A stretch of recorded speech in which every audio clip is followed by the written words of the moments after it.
Dari mukah terbit mentari menyuluh jalan penuh harapan.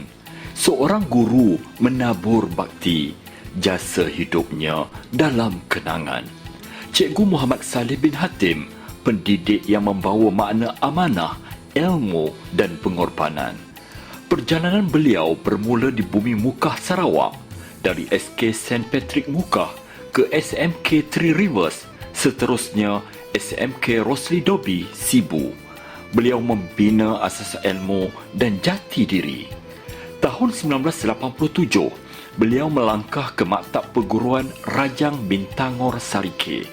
Pada 31 Disember 1990, bermulalah khidmat rasmi beliau di SK SLDB 1 Mukah.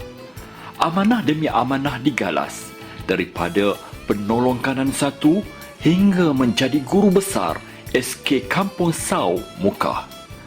Bakti beliau diteruskan di SK Kampung Jebungan dan SK Kampung Penakup Ulu Mukah sebelum melangkah ke Kuala Lumpur, kota ilmu yang membuka lembaran baharu.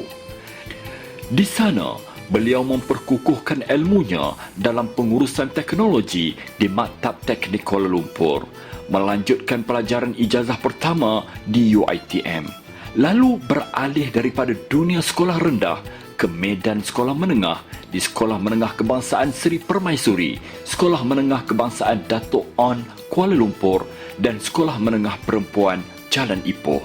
Pada 10 September 2012, beliau meneruskan khidmat di bahagian teknologi pendidikan hingga tiba detik persaraan Jun 2026.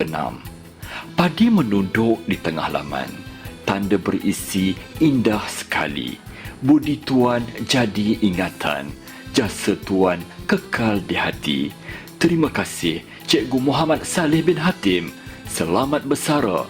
Jasamu kekal dalam ingatan.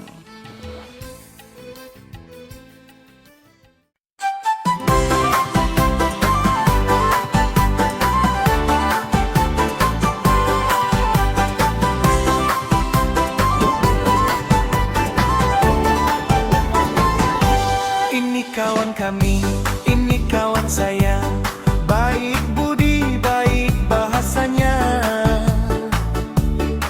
rajin bekerja penuh yakin, itulah Cikgu Saleh bin Hatim.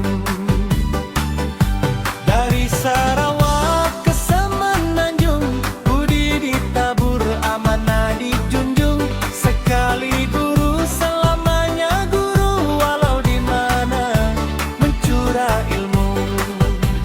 Hari bersara di nanti-nanti, kami doakan Saleh hati, ingat pesan dari kami, Saleh happy, kami pun tumpang happy.